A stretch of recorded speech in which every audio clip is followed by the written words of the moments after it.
శ్రీ గురుభ్యో నమః. శ్రీరామాయ నమః. ప్రియ భగవద్బంధువులారా, ఇప్పటి వరకు వాల్మీకి మహర్షి విరచిత శ్రీమద్ రామాయణాన్ని బాలకాండ నుండి సుందరకాండ వరకు,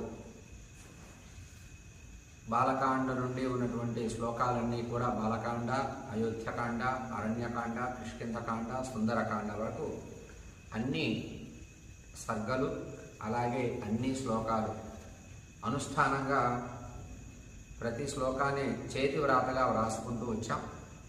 సుందరకాండ పరిసమాప్తమైంది. ప్రస్తుతం మనం యుద్ధకాండలో ఉన్నాం. యుద్ధకాండలో కూడా దశమ సర్గ దగ్గరకు వచ్చాం. ఈ యొక్క యుద్ధకాండలో 128 సర్గలు, అలాగే 5768 శ్లోకాలు ఉన్నట్టుగా మనకి కనబడుతుంది ప్రామాణికంగా.